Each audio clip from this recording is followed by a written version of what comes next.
देखो पीस गुड़ा पूरा बोबाल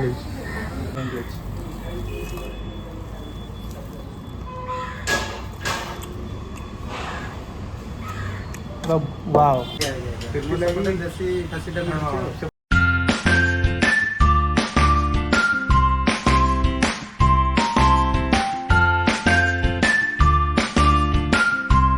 नमस्कार जय जगन्नाथ आपण मान गुड़िया पूरा आउ गए न्यू ब्लॉग को वेलकम। मुझे आज होटेल आम हांडीशाल तो देखिए कौन पर चलतु भितर बस माहौलटा केमती कौन अच्छी कौन टेस्ट करने आम चलन देखिए। यहाँ हूँ होटेल आम हांडीशाल नंबरटा भी अच्छी जो आरटीओ पटिया अच्छी आरटीओ 2 रे भुवनेश्वर। तो ये जीवा आम हांडीशाल एक्चुअल हांडीशाल भितर पशिया आ हांडीशाल मालिक ये बापे कौन चली मटन रोषे मटन रोषे कौन पूरा ये देसी स्टाइल हांडी रे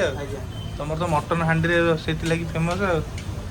गोटे बालेश्वर आगे जानी बालेश्वर खासीटा के फेमस पहाड़ी खासी सब देसी खसीटा मिलुଛି। सेपटू जा संभव न तर बापे आमर माँ हांडी सॉरी आम हांडीशाल बोली गोटे होटेल खोलीदेले जो प्योर खासी से निजे जाइए देखिए आणुचंदी निजे पूरा मटनटा मु निजे रोषे करछे से निजे निजे ओनर है कि निजे रोषे करछन देख तांका हाथ रे सब आ बहुत छोट जगह अछि किचनटा तार भितर बापे समस्त को केंदी स्वादिष्ट मटन देबे ता पय व्यवसाय पीस टे देखिला केंदी अछि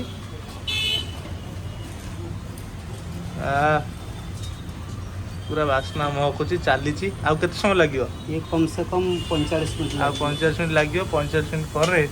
आम टेस्ट करके आपको जनइबू केंदी कौन अच्छी एपटे अंडा अच्छी सेपटे फिश मसला चिंगुड़ी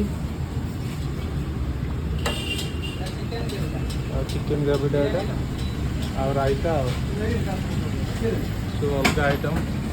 चिकेन कषा भजा साधा। तो ये आम हांडीशाल मटन आसी पहुँच जाइए मटन मिलटा देखूँ आम सी आहरी भर्ता फर्ता सतुला मता दौला आम मना कलु एत सब दरकार नहीं। तो ये अच्छे मटनटा आ देखो पीस गुड़ा पूरा बोबाल आलू 5 पीस खंडे रोचे आ सफिसीयंट झोल माने सब बड़ कथा है पितल पितल कड़े छोट कड़े पूरा बोबाल साइज ना सालाड अच्छी भजा उषुना भात आ पियाज पीसला मस्त से टेस्ट करके देखिए देखिए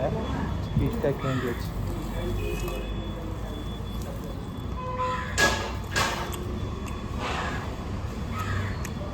वाओ टेस्ट तो देख लो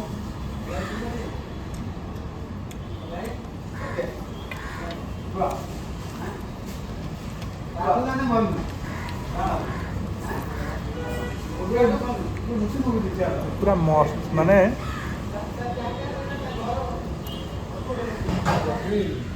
पूरा बोबाल लगुच चर्बी झोल आलू पूरा बोबाल पचर इच्छा है चिंगुड़ी खाई चिंगुड़ी देखो तो चिंगुड़ी भी मगेलु चिंगुड़ा देखिए भल लगे देखिए चिंगुड़ा मैं छाड़ी 2टा प्लेट चिंगुड़ी क्या चिंगुड़ी टेस्ट